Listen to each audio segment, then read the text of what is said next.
Okay.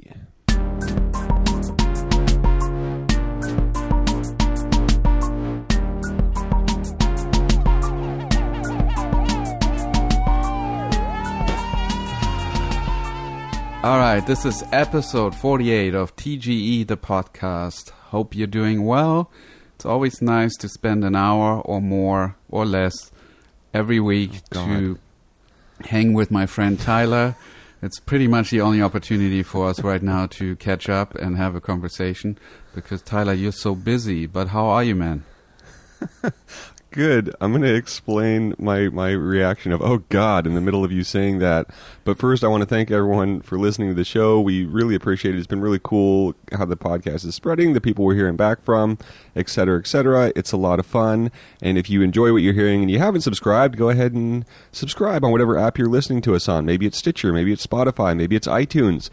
It's wherever you're listening to this podcast. And likewise, you can tell a friend about the podcast. Spread the word more. We appreciate it. Oh, and you can ask your friend Siri to subscribe as well if you're on an iPhone. We are told and confirmed by Ross, which was cool. And let me just explain my, oh God, yeah, I'm busy, but you're busy too. Good heavens, it's not just me. But yeah, when you said an hour or more, I think my reaction was, oh God. We can't, I don't think I have over an hour today, but it is so fun to do that I can't, I don't know. Well, there's always a pre-conversation, right? We've already talked for almost 30 minutes. Where are you ready? No, I still need to get some water. I'll be right back. And then we sort of ramp up to it, and then eventually we'll sort of figure out what we could be discussing in the episode and the adventure story that usually happens at the beginning of the show. So it is an hour or more. Touche, and Sven is always better with timing than myself, even in editing. And to explain a little bit about today's pre-conversation, most of it was me kind of taming you like this wild beast. Is how I take it. You're like this caged animal ready to just eat the villagers. And I'm like, no, Sven, no. Hold on. We're just going to go perform. You don't need to attack the town. That's not part of the show. Is that a fair read on it or no, not from your perspective? Because we want to talk about tough. Yes, tough love. Sorry. That's what we want to talk about. Is that a fair read on it? Yeah, I mean, sure.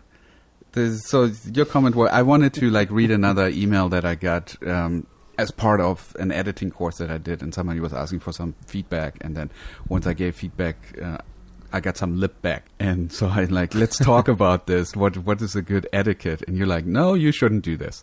This is maybe not the right platform to discuss this. So that's let's clarify, because you just said another email, and on a previous episode, I cut out like a 15-minute chunk of you reading an entire back and forth of you savaging someone by email, and we're not gonna say who. And I think it's totally fair and valid, and that's what we want to talk about today. Was the concept of tough love in learning and working with people. And yeah, Sven's it is tough, but it is also love when he does it. But the thinking was then sharing that with thousands of listeners would be maybe not the best way to hear your interaction with Sven being shared. At least that was my take on it. Although I do think it's valuable and interesting what came out of those email threads that you read to me. Yeah, I always feel like there's some valuable lessons to share when it comes to how somebody comes across when they submit to a job and how they phrase the submission, and how do you come across generically? I get a lot of we're doing let me just preface something real quick, that if this was an email chain I've been on, we're not talking about you. Yeah. And there's been a lot of these interactions, and so I'm sure there's a lot of people that have exchanged emails with Sven. So this is really just more of a general thing, and we're using the more extreme cases. So oh, for sure. Yeah. There are extremes on both sides. There are some people that are doing So I feel like everyone an amazing job listening who's contacted you in the last month is probably like, oh crap, this is me. It's probably not you. No, it's not you. It's not you. Cut that out. Or not. So the number one thing is we're doing this editing bootcamp in the course where people can actually apply for a real job where I'm working with a director who's looking for an editor, and this is an opportunity to bring some of the students into the fold, into the real world. And 50% of the submissions, when they introduce themselves or when they talk about why they want to do this project, they come from a place of their own. Like, they're talking about how this is going to be a great experience for them, how this is going to benefit them, all this kind of stuff. That doesn't really convince the director to want to consider them, because they want to hear how this is going to better the project. Very specific original point of view of an editor can really help elevate a film. So when I then give feedback on these submissions, I'll be pretty blunt and say just focus more on the project and focus less on how this is going to benefit you. So that's tough love for me. And I'll say it in a way that it's very, very apparent. Well, it's all very valuable, but I think that there's something too, and I guess it's not so much that I feel like the way you come across is unfair or mean or anything like that. I just felt like sharing it, right?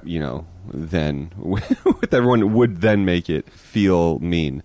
But that said, yeah, if anyone's ever interested in having their, interactions with Sven or something shared that they've had through the class, just let him know, I guess, in the email. Let us know if we can share it on the podcast. How's that? Or if you would like to, yeah. Or if you learned something specific from him, let him know. And it's an experience that you think would be good to be shared. Like we would like consent in doing that, and would maybe ask, because a lot of good stuff comes out of it. And he's always telling me about it, but I always think it's tricky to share that stuff when it's always about a positive outcome. Yeah. That said, what do you have to say about tough love? I think that's something people have to get used to, because you're always a reasonable person who's giving fair and measured feedback in notes, whatever it is. But I feel like when people are starting out, they have a hard time hearing it. I don't know, getting feedback or notes on anything. Obviously I see it with students all the time. Yes, personally. What's your advice for that? Advice for what? Taking things personally or not taking them personally. Okay, I missed that part. Yes, well, it's something that you obviously need to learn and understand. At the beginning, it tends to be that people feel the need to justify why they made certain decisions. So when they ask for feedback and then they get the feedback that is maybe constructive but yet negative, then they feel the need to say, well, but there's a reason why I did it this way. And that comes across to me as you being a little bit difficult. I'm not really interested in understanding why you did certain things. I'm more interested to share with you how it comes across. And then you do with it what you want to do. And this tough love idea is something that I've experienced in my career early on. I worked with James Cameron, so I got it pretty hard. And it took me a couple of weeks to grow a thick skin, but I feel like a lot of people don't have a thick skin. And then I also had an amazing writing teacher, John, and his course is actually called Tough Love Screenwriting or something. And so when was this? This was not too long ago, just a couple of years ago, maybe. And it was so helpful for my editing, actually, to focus on screenwriting for a while and then really get it full force. And that, again, I think was more helpful than somebody who's very diplomatic about feedback and so on. As long as the feedback itself is valid, I think that's what matters. And if you can get it directly and straight, then that's even better. Right, and most of the process is finding things that can be improved. That's what people are generally looking for when they're watching something, and the more you do it, the more you get used to it. And it's almost just as bad to give someone something for feedback and have them not point out problems because they don't want to hurt your feelings or have you take it personally. Which is trouble. I mean, once you've done it for long enough, whatever it is, editing, writing, et cetera, it's like you're kind of looking for feedback so that you can just get it to that certain point when it's done and the flaws aren't there. So people are looking for flaws when they're giving you notes. just get used to it. Don't take it personally. Totally. Yeah, and don't feel the need to explain. Right. And where's the line get drawn for explaining? Because I feel like there's a balance there where, if someone's saying like, okay, we need a close-up here, and you say, well, let me explain, no one shot a close-up, that seems valid, right? So where's the balance of over-explaining? When it comes about trying to justify your place in the world, when it comes to justifying why you made a certain decision the way that you made it. Or explaining your process. I mean, yes, if there's some Right. real truth, like I don't have a close-up, definitely you can say that. I don't have the close-up. Sure. I wish we could cut to a close-up, but we don't have it. But let's say you didn't cut to the close-up. And the director says, I really need a moment here. Can we cut to a close-up? I think the response should not be, well, I thought about this, but it didn't really work, or I didn't even try it because I felt like the wide shot really shows this part of the thing. I think the appropriate response should always be, let me take a look, or let's take a look. Let's put it in, let's try it. And then if it works, you say, you know what, this works. This is a good call. And if it doesn't work, the director will hopefully recognizes this and make that decision and say, you know what, you're right, this doesn't work. Let him give you the affirmation and say, well, your thought process, where you put that white shot in, whatever it is, it makes sense to me now. But what about from the perspective of an editor? Yes. Like, you're saying that you're giving people feedback. What's a scenario for that? Like, you're talking about an assistant editor or a student or... Well, you should always put yourself in the position of your client first. So whatever you communicate, keep your client in mind. So when you're sitting with a director, for example, and you're having a discussion, is what you're contributing to that discussion, is that there to explain your position, or is it there to further the director's vision? And once you sort of figure it out, that it's not really about what you think. It's more about trying to get the director to a point of view where he or she can find the best film possible. The way that you respond, the way that you have a creative discussion and talk about these, like the feedback, it just changes. Right. And it's no matter what you are, how high you are on the totem pole, it's always going to... It's just a difficult balance to find, because sometimes you have a project and you're in front of a network exec, yeah, and you're in a position where you actually have to creatively protect a thing because you know that it's right.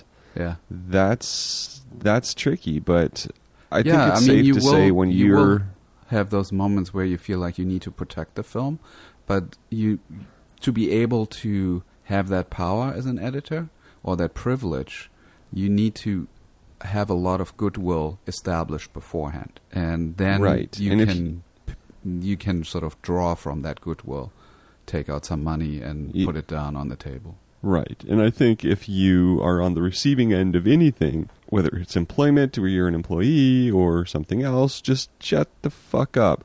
Yeah. Most of the time, shut the fuck up is the best advice. Don't say anything. And I say it, and I say it to myself all the time. I feel like that's something, I've really been working on too, because obviously I'm a chatterbox. Yeah. Who can talk at end and explain, give you your options endlessly. Like, okay, cool, yeah, well, we did this, but here's the other options. And it's a weight off. You don't need that. Everyone has good faith in you. If they hired you, if they brought you in, it's because you already have the goodwill. So if they have a problem with something, they don't have a problem with you. They just have a problem with the cut because it's a process and it's not going to be perfect coming out of the gate. If you make the same mistake 3 times, that's a different thing. But the other thing is a lot of people, will get a really important job or a really cool gig and they'll make a mistake and it feels like, oh no, it's the end of the world. And it's like, okay, well, have you made that mistake before? No. Okay, good. That's part of the learning process. Don't make it again, because then people will start to become irritated. But I think making one mistake, as stressful it is, especially when you're starting out, to do, but just, try to take a little bit of the weight and pressure off yourself, that it's not going to be the end of the world. Failure is how you succeed, and you have the good faith of the people employing you. You just don't want to keep remaking mistakes. Yeah, and don't dwell on failure. Should we do a little setup here for Wet Hot? All right, so when was the first time you saw Wet Hot American Summer? Probably in 2001, right? It was a little bit after. It was definitely something that I found I remember watching distinctly on videotape, maybe DVD, but it felt very VHS-y. But also looking back at it now, it was weird watching it because, geez, at the time it seemed so dated. And now it's almost like the lines kind of getting blurred, which I think could be a dangerous thing where it's like, did they film this in the 80s? Yeah. In a way, it feels like and then you kind of remember, like, oh, right, yeah, no, that was a long time ago. I just saw it yesterday again with the family, and surprisingly, it was very watchable to my kids. And you know why? Oh, cool. Why that is? Because it has a thing on Netflix now? Or because Stranger Things? Stranger Things. That's what it is. They now think the 80s are cool. And yeah. So they loved watching. Even, I mean, it looks like it was shot in the 80s. It wasn't 2001, but it kind of looks dated. Right. And yeah, they just loved it. They embraced it, and the humor too. Yeah, and and I know from being alive in 2001, it was very different than the 80s. But now everything just kind of becomes this smear. But different time periods, like I feel like it's always been kind of easy to hang a label on an 80s project and be like, cool, this has an 80s feel. I feel like I think it's like the 90s is like a little trickier. I think, and obviously it takes a little time. I feel like it takes a little, a few. I'm not even sure what the period of time is. Maybe it's a few decades before it's like, oh, right, that was like when you're living in it, you don't really realize what it is, and then it becomes crystallized. And I don't know, it seems like people are doing it more and more now. I remember seeing Into the Wild, the Sean Penn film, and just thinking, oh, wow, they really 90s'd it, but what does that even mean? And then, I mean, Stranger Things is very derivative, whereas this is, I think, a little more... I mean, there's a few projects I've seen that kind of just really kind of wear the 80s, and this wears the 80s in a very different way than Stranger Things. Yeah, well, this has like an over-the-top feel of the 80s, like they're making fun of it. The hairstyles are just ridiculous. But I feel like it feels the same as Stranger Things, because when I look at that, it also feels fake to me, even though that's probably not their intent. Is that your experience? Do you feel like you look at the wardrobe and the production design and the hairstyle and you think, oh, that's how it was back then? Or it feels more like... I feel like there was a screenshot of a thumbnail of Paul Rudd before I clicked play, and I saw his hair and was like, oh, look how he looked fucking weird in the 80s. And then was like, oh, wait, right, that's the whole thing they did for this movie. Yeah. I think that Stranger Things is, in this third season, much more kind of having fun with it, having fun with like the excess of the 80s, which this movie does a lot more. Yeah. Obviously, I think in the first two seasons of Stranger Things, it was just way more derivative, and it was more like sentimental, because it was just like knocking off all those sentimental movies, as a tribute piece. Whereas the third season, I think like they had way more fun with it and the budget and everything. And I like that. I like mocking stuff. And the point I meant to make about the 80s was that I feel like you could make an 80s movie in like 1990. Like the minute the 80s ended, it just made sense. And I don't know, I'm thinking, was that the case in the 20s, like in 1930? I think it may well have been, but I just feel some decades are better defined. So my reaction to this was like, oh, funny 80s movie. And now it's weird that they found a way to cycle back through a faux 80s show for a new generation of 80s fans, which is cool.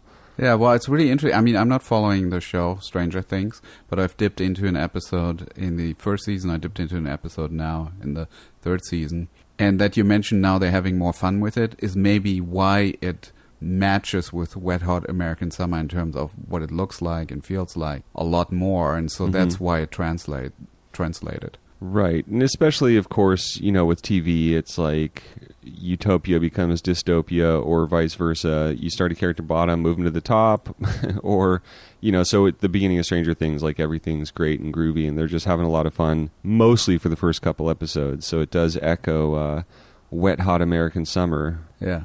Well, should we set it up a little bit for the listeners who haven't seen it? I almost haven't Yeah, seen it. I actually only caught it once it came on Netflix with the series, and then I tracked back and watched the whole thing. I was obsessed. Well, it wasn't a series. It was a movie that was made in 2001 and then was remade with the same cast. I mean, obviously not remade, but they just did the next day or the day before. Yeah, the they prequel. did. I think right. Yeah, they did 20 years later, and then they did like the next day or the first day of camp. So it was them 20 years older doing like events that preceded the original movie. Yeah. And so talk about really needing to be in touch with the original to get on board that film. So it's cool that like your daughters are into it. Did they laugh throughout? There's a couple scenes I would be alarmed to watch with my children in this. Yeah, I'm not going to ask you. We're Europeans, so we don't have any problem with language or sexual connotations. That's like all good. So my daughter is 17 now. The other one didn't watch it, just one of them, and she was pretty on board. I have to admit, my wife was more into it. She actually wanted to finish it. Then later on, my daughter sort of wore out halfway into the episode. She's like, okay, I'm ready to move on. But she enjoyed herself up to that point. You keep calling it an episode, but well, true. You're so Netflixed. True. But here's what I'm reading. By the way, that 2015 thing is classified as an 8-episode prequel series. And then 2017 is an 8-episode sequel series. So I don't know if they made a feature that then became an 8-episode prequel, or it just already was planned as a 8-episode prequel. But that's the first thing that I saw just a few years ago. And if you ask Sven, the original might well be a series. So who knows? I don't know. It's hard to tell on Netflix because I definitely watched with this just like the impact of this thing coming back and like the excitement surrounding it. I definitely just watched it all the way through, regardless of whether it stopped and threw up a Netflix logo every 30 minutes or not. Yeah. And then so when I watched you're it like a feature. Done with all of that, there was also a behind-the-scenes documentary that was really cool. Oh, that's great. Yeah, that's a really good documentary. Because the other thing about this thing is that Stranger Things is like paying tribute to a lot of things that we kind of saw through media in the 80s. Yeah. So it's like, oh, this happened in this movie. This was these commercials. This is the mall. Like, it's very commerce-based, I feel like. Whereas this, I think a lot of the fun in it was people that really lived through the 80s that were the kids that are now in the movie that are now playing the adults, like the wacky camp counselors we all had. So it's weird. It is like a mockery of the 80s, but it's also like an authentic kind of window into the 80s in a weird way. Yeah, and all also, those great comedies, of course, also. Also, the documentary in itself shows that the filmmaking itself was kind of like summer camp, that they were all stuck together and bonded and had these intense relationships while they were making the film. Let me talk a little bit about the plot. In 1981, Camp Firewood, a summer camp located near Waterville, Maine, is preparing for its last day of camp. Counselors have one last chance to have a romantic encounter with another person at Camp Firewood. The summer culminates in a talent show. The camp director struggles to keep her counselors in order and her campers alive, while falling in love with Henry, an astrophysics associate professor at Colby College. Henry has to devise a plan to save the camp from a piece of NASA Skylab, which is falling to Earth. It is a satirical comedy directed by David Wayne from a screenplay written by Wayne and Michael Showalter. Okay. Okay. Directed by David Wayne from a screenplay written by Wayne and Michael Showalter. The film features an ensemble cast including Janine Garofalo, David Hyde Pierce, Molly Shannon, Paul Rudd, Christopher Maloney, Michael Showalter, and various other members of the MTV sketch comedy group The State. Yeah. Elizabeth Banks, I was gonna mention Ken that. Marino, Michael Ian Black, and Bradley Cooper in his film debut. Amy Poehler, Zach Orth, and A.D. Miles. Yeah, the film takes place during the last Molly day Shannon, at a fictional Paul summer Rudd, camp. Elizabeth Banks, did you say that? Yes, I did. Who is now directing Pitch Perfect 2 and, was it 3 as well? And Charlie's Angels. Yeah, she's now a big-time director. And star. The film takes place during the last full day at a fictional summer camp in 1981 and spoofs the sex comedies aimed at teen audiences of that era. The film was critically and commercially a failure, but has since developed a cult following. As Many of its cast members have gone to high-profile work. Netflix revived the franchise with the release of an 8-episode prequel series starring most of the film's original cast on July 31st, 2015. And then an 8-episode sequel series set 10 years later after the original film on August 4th, 2017. So what's really confusing, when I saw the 8th episode prequel, they were all old, playing young camp Well, they were leaders. their current ages. They were older. But they were playing young camp leaders, and it took me a minute to figure out what is going on. And then I saw the original, and then I'm like, oh, that's what's up. This is brilliant. Oh, that's so funny. Yeah. So you wanted to watch it in order, and you hung through, because that's the thing about this movie that I find.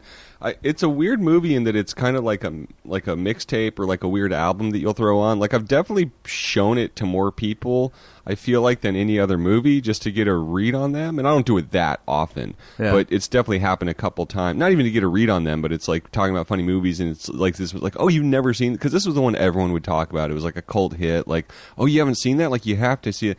And so, yeah, some people do not get on board, or they're just not in the mood to get on board, and it's like, we should stop this because it's going to get painful for you. Whereas if someone clicks in and they're onto it right away, it's like a really fun thing to watch with people. Yeah. So I had maybe a very unconventional way of experiencing this, but it added to the experience. Well, that's the fun to me, is how odd and culty the movie was in the first place, and that they doubled down so hard when it was going to be on this huge like platform with billions of subscribers or whatever, that they were like, all right, like, let's not make this easy on anyone. Any potential new fans are just going to get stiffed hard. Totally. It's a brilliant move. I mean, the obvious move would have been the 10-year reunion, right? And that, I don't know what would have happened. Right, yeah. Might have killed the franchise. But anyway, I think it's noteworthy to mention that the film took 3 years to assemble. The budget was 1.8 million, but during the Sundance Film Festival, they pretended it was 5 million in an attempt to get a better offer from distributors. Because of the film's relatively small budget, the cast was paid very little. Paul Rudd has stated that he's uncertain that he received any compensation at all for the film. And he's hilarious in it. Yeah, it's brilliant. And it's amazing also, this cast, like what they've gone on to. Like you're saying, like Elizabeth Banks is like a huge star and a big time director now, and Paul Rudd is Ant-Man in a huge Marvel movie. Bradley Cooper is Rocket Raccoon in a Marvel movie. Yeah. I mean, they've all gone on to to great things. I mean, Amy Poehler's career, I mean, it's very cool. But they already had some huge names in there, like Molly Shannon and David Hyde Pierce. Yeah, I remember at the time David Hyde Pierce was like the draw for me in watching. And of course, like I was familiar with The State because I was obviously like hugely influential, and like they were kind of like the Beatles of, that era of comedy kind of. Yeah. At the time, so it was cool. And now they're all big shots. They got the big shows. They got the Good Place going on. They all, David Waden's doing a lot of cool stuff. Have you come across his YouTube channel? I haven't seen the YouTube channel, but he went on to like Children's Hospital, which is another like insane, amazing, culty thing. Yeah. No, I saw his YouTube channel unrelated to this, and I'm like, I can't believe how good the comedy is. And then I had to like do a little research and realize, oh, this is a pro. This is not just a dude. Because he comes across as just a dude doing a YouTube channel. It's the great mystique. But yeah, they had that movie, The 10. Like, Role Models is a huge movie. Cool stuff. All right. So Tyler, you picked a scene. What we usually do in this podcast, and we're going to do it today, is we're going to look at a specific scene and see if we can pick up on some brilliant filmmaking, maybe some great editing, and hopefully inspire us to become better filmmakers or appreciators of the cinematic art form. Wow, how pretentious. Whoa. So here we go. What we do is we have a link in the description of the podcast, and this is publicly available on YouTube. And you can watch along as we look at it for the first time, describe what's going on. It's kind of like an audiobook, so you don't really have to bring up your YouTube and watch along. You can just listen in. We'll go back and look at some specifics afterwards. Yeah, to set this scene up, Ken Marino's character has gone rogue, and they're trying to track him down, and Joe Latruglio is deciding that he's going to go chase him down, and we have an 80s chase scene that we're going to look at. All right, here we go. We're counting it down in 3, 2, 1, click. I want Victor back. Yeah, we all want him back, Sammy, but he's not coming back. So we're on a river, We'll die in a without rubber boat. him. We'll never get the river. Fine, you're right. I'll find the son of a gun. I'll bring him back here if it's the last thing I do, dead or alive. This is an amazing coordination here. This shot right there, he's jumping off the boat, he's steadying himself on a rock, and then the camera pans over as he runs to a motorbike that's just at the riverbank. He gets on it, So unexpected. fires up. I wonder how many times I tried this shot. Who knows? Okay, so we're cutting to... Conveniently waiting by the road, like no wasted time. Ken Marino we- sees the bike, he starts running. Knows to start running. Okay, we'll pan out from the motorbike as Joe is following him. This whole sequence is shot very interestingly, I thought. I think we're going to figure out how this was done. It's a profile shot of them as they're running. It's a wide shot, and there was like a rabbit just sort of casually running across the street. A little dissolve, and there's no... Okay, Ken is facing a hay ball in the middle of the street. He doesn't know what to do. So he's like, okay, figuring it out. He's jumping over it. Brilliant. And then it completely stops the motorbike. Guy's like, damn it, I can't cross this. And that But stops also, the chase. the thing I laugh at in that too is like how aggressively that's a stunt double. That Yes, can't. yes. But yeah, I mean, it's just a fun example of kind of doing something with nothing, which is what we talk about sometimes. Yeah, and pushing a comedy style that I think is pretty unique. Right. I mean, it's Yeah, kind of so like unique. Naked Gun, but it's not. How would you describe this? I don't know. That's what I've been trying to figure out since 2003, Sven.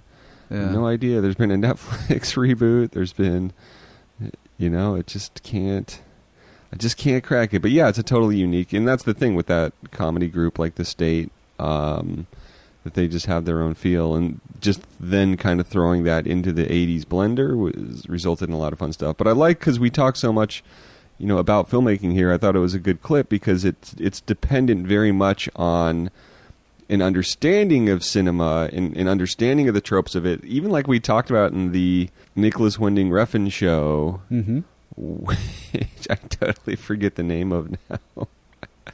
Too Old to Die Young. Yes. Right, it's veering and it's doing wild things, again, 80s inspired, but you have to really kind of have a command of the craft to kind of horse with it in this way, and kind of taking all those 80s tropes and playing with them in a way that serves comedy very well and is just making a lot of fun out of really, really nothing. I mean, you have a character on a motorcycle and you have a guy running and it's one street, and what can you do with that? Yeah, it's definitely. I mean, it's great when you can tell stories with like the little things you have and make it unique and interesting and feel almost big. And this is great filmmaking. I wish I had that talent to do that. Well, also the idea, like I hadn't even like really noticed it. It's funny when I watched it and then rewatched it. That whole raft shot of him, the actual actor, getting out of the moving raft, running up with the panning camera, and the motorcycle's just there. There's a lot of ways to kind of go for that with the editing, and it just kind of has to happen in that shot for the joke to work. So it's really like just perfectly mapped out and totally unexpected that that's how that shot's going to end. There's a couple people like just in a river on a raft. It's like, nope, there's a tent, there's a motorcycle. Here Those we go. first two shots must probably be the most difficult shots in this entire sequence, I feel like. So Oh yeah. the camera is like panning. The actors have to like kind of navigate this boat in a way that it stays in the shot.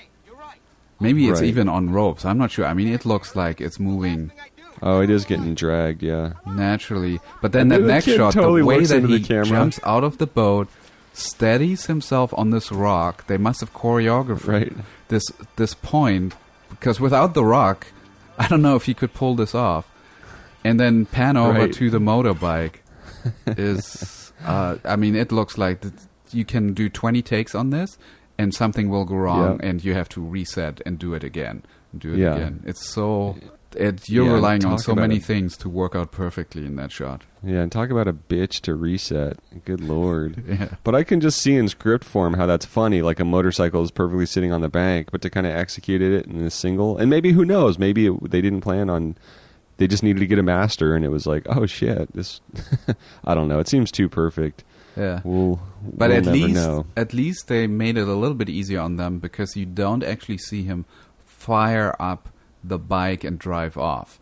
I mean, they just added the sound effect, is what I'm assuming, that he starts up the machine.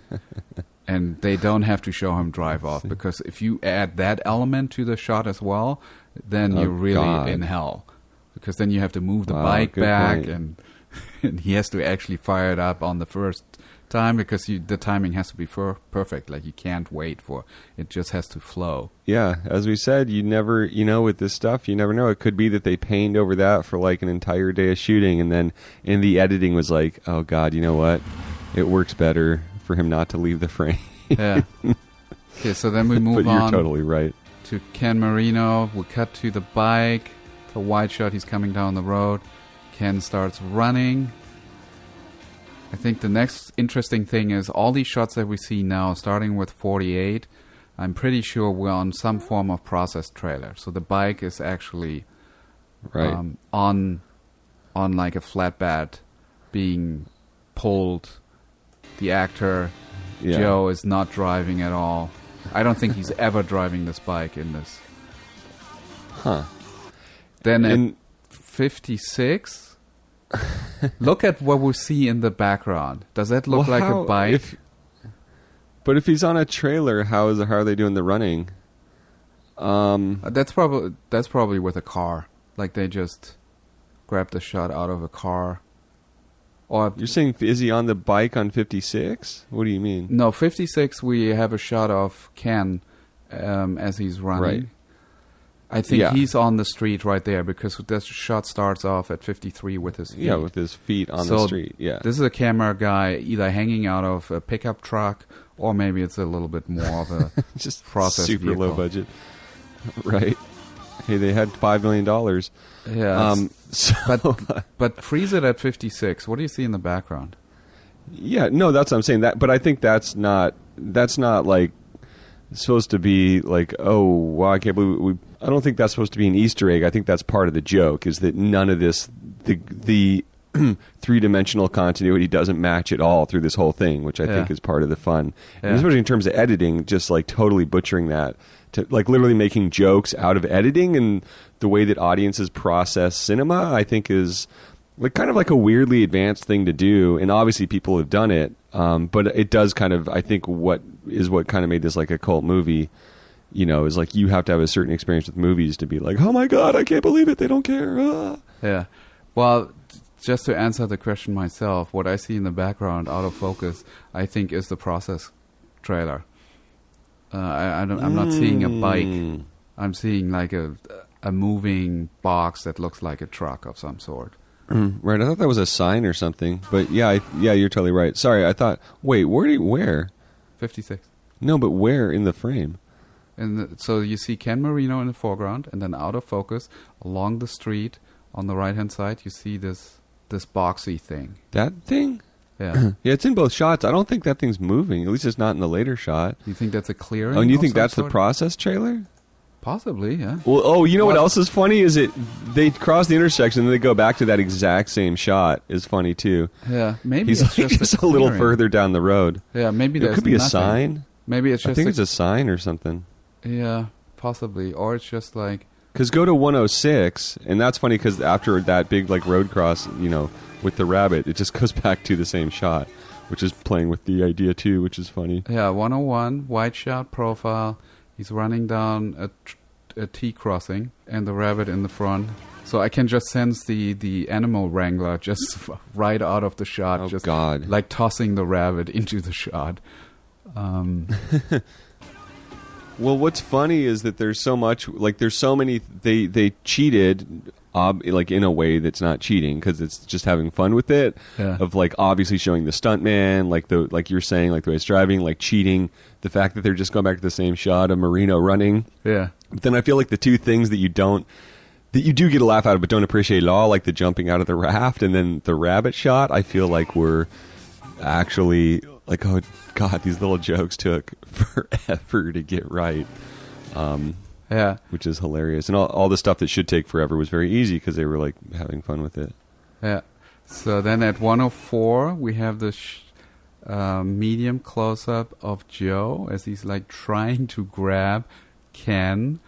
The camera pans a little Right. up, and then we're cut to 106, and the relationship is completely off again. It feels like in that first shot, they're like 4 feet apart. In this shot, it looks like they are 200 feet apart, if even. Like, you don't see the motorbike at all. Yeah, the motorbike's not even in this shot, which is funny. Yeah. And it also makes me feel like this is a place where maybe the editor, it could be that this was part of the design, or it was like, look, let's just shoot a bunch of stuff and cut it together funny. But this is definitely a place where this could have purely been an editor, like, oh wait, let's recycle back to this, and that'll be funny, and that'll add to it, et cetera, et cetera. Totally. 108, my favorite shot. We're panning from the bike to Ken walking, so now we have a relationship between them. This is like they're 6 feet apart, and look how high Ken is running. Right. So both of them are on the process trailer, and I'm thinking. Oh, okay, I get it. Yeah, you're right. Not only is he on the trailer, but there's he's a totally treadmill. running in place. Yeah, So he's standing on a Right. treadmill running. I mean, they didn't really have $5 million. It looks like he's just running in place, which is hilarious to me. Yeah. But, I mean, he's so When much looking higher. at it again, it just seems like he's just moving his arms and not. He's like speed walking too, which is hilarious. Yeah. And then they dissolve. There was no treadmill on. Yeah. I'll say right now, there's no way they bothered with a treadmill. Oh, I want to know authenticity from on this. David whether there's a treadmill or wow. not, because he's so much higher. Jesus Christ. Why is he so high? He's a And tall guy. and then 111, we just dissolve to another running shot of him. Oh no, we're just going back and forth. We're still on the process trailer. Yeah, exactly. Right. Interesting. Yeah, it's just the same. And this, yeah, it's just hilarious. It's And funny because we're dissecting this like it's Citizen Kane. Yeah, 117, we have a wide shot. He's running towards camera. The hay bale is in the foreground. And again, the relationships are completely off. It's again like 200 feet between the bike and him, as opposed to 6 feet. Yeah. And then, okay, that's a joke I on need its to- own with a bale. That, like, what do I do? Jump I over. need to prevent us from going to editing hell real quick. Okay. Because again, somehow we didn't mention who the editor of this film was. Okay, very good. Because this is our thing, our problem that we never do. And the editor was Meg Rediker, Uh-huh.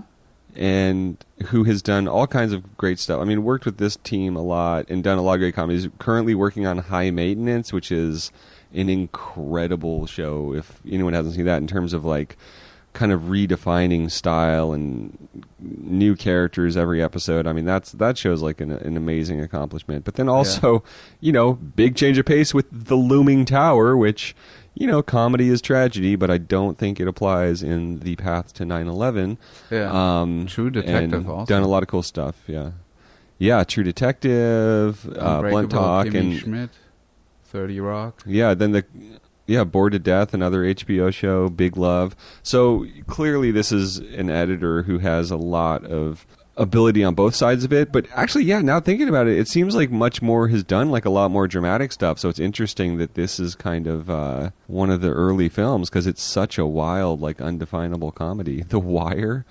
We're done The Wire after this.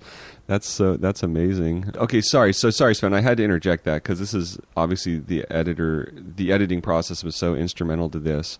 So it's good to kind of contextualize it. So yes, the hay bale moment, the infamous, the equivalent of Rosebud but a hay bale. Yeah. What do we got to say about this? Because it's playing with the whole idea of like just all action movies are such bullshit.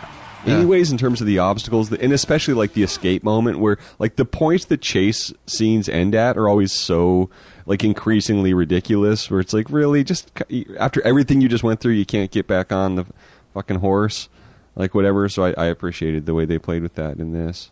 I did too. I also appreciated how the hair dude of the stuntman just keeps changing throughout these cuts. Right. So in shot 131, if you freeze that, the hair is like all standing up and it's all weird. And if you go forward 129, it's kind of more flat. But then if you actually cut to the actor himself, it's completely different hairstyle. And the cutting at from 128 to 130, like that's perfectly designed as a moment where you go back to the actor. Yeah. So the fact that they left the stunt double in is just like extra hilarious. Yeah. And I'm such a dumbass. I literally, when they were doing the chase, like where he was reaching out and stuff, I was like, well, I guess they had the fact that Joe Lutriglio could ride a motorcycle on their hands. Didn't even notice that. Yeah, he never leaves the frame of the motorcycle. He's never actually driving it. There's a stuntman joke. Yeah. I'll just believe anything, Sven. Yeah, I'm Even sure if the movie tells me otherwise. There's two reasons for it. One is the actor can't ride a bike, and the second is insurance-wise, you can't have him ride a bike. You got to get a stuntman for any of that. Right. And one other thing I wonder if it was like a secret pain in the ass was how damaged the hay bale would get. Uh-huh. Because, you know, as he kind of crashes into it, like that could be a pain in the ass to like replace and sweep up and stuff like that. Didn't cross my mind. Any thoughts on this rabbit shot? We know you're a rabbit guy. Yeah, it's cute. It just adds a little chuckle. This whole sequence has a lot of like little chuckles, and it culminates in the hay bale where it gets really ridiculous. So yeah, I thought it worked, and I appreciate that it's not that long. It's about a minute and a half, and just gives us a little comedy relief in the film. I mean, it's peppered throughout that they have these little tangents they go off on. Right. I mean, it's all just comedy scenes. Yeah. Bang, bang, bang, bang. But there's a storyline, right? I mean, I'm really tracking according story to Wikipedia. throughout the entire Yeah, of course. the entire piece. It doesn't just feel like one sketch after another. It feels like this is all working towards something. Yeah, there's a lot of interlocking pieces. It's very, very well done. Yeah, I really feel like that shot of him jumping out of the boat is just an incredible shot to pull off. Yeah, it's just funny every time. Yeah, In terms of just like the way it ends, like it's everything you need to know about everything. Like when they talk about things that need to happen in a shot from beginning to end, yeah. like it clearly happens. It looks like nothing, but I can sense this was difficult. And maybe Yeah, it wasn't. it has a Maybe great they were like, beginning "Oh, we point. just did it. It just worked out that way." We'll never know. The mysteries will never reveal themselves. There we go. Right. Yeah. So that's one way to do summer. We should have done this over the 4th. Should've. If you enjoy what you're hearing, if you have thoughts, if you have a take on this, if you have reactions to the Netflix episodes or the original film, what's your experience watching it? Did it make sense to you? Were you able to get on board the first time you watched it? Did you have to cycle back through? Did it lose its humor the second time you watched it? What? Jesus. Whatever that might be, just let us know. I went to it as a David Hyde Pierce fan, familiar with The State, Michael Ian Black, etc., David Wayne. Perhaps you went to it as a fan of Bradley Cooper or Elizabeth Banks. Who knows? Let us know your experience with this oddity. And you let us know where, Sven? We're gonna do it on Twitter. Just hit me up on No worries. @thisguyedits, and I'll collect all those questions, comments, and hopefully we can read some of those in the next podcast. And I'll update you whether my kids, I was able to get them to actually now watch the prequel first, then the Ooh. sequel, and see if they stick with it, and maybe say, "Hey, this is cool. This is like even better than Stranger Things." And then, likewise, if that will move you into the other work by this group, who've all gone on to tons of different cool projects, have appeared in all kinds of great things, created a ton of great things. Yeah, maybe you'll check out Futile and Stupid Gesture, the Will Forte project that David Wayne did that's on Netflix that I think is getting a lot of similar reaction to this when it first came out, and maybe we'll talk about it in a few weeks. If you enjoy what you're hearing, let a friend know. Subscribe to the podcast. Thank you. Thank you to Kurta for the music. Check out his new album. And as Sven always says, Happy editing. Standards, iPhones, and TV shows about tweakers. There's no sane zone, so put your head between the speakers. There's no sane zone, so put your head between the speakers. I'm wondering if very it's a cool. woman. Well, I kind of avoided that by not using a pronoun. You did. But, yeah. Let's see if I can. It's a woman. Okay. I'm still not putting this in at all. Well, you did say. And of course, like it's. her. He. That's why I brought it up. I'm sorry. No, I did not say he. Well, I said isn't they, the person. Okay. Well, either way, we'll say ourselves. So, yeah, so again, and also, like, yes, like another great female editor, so rock on. That'll be deleted.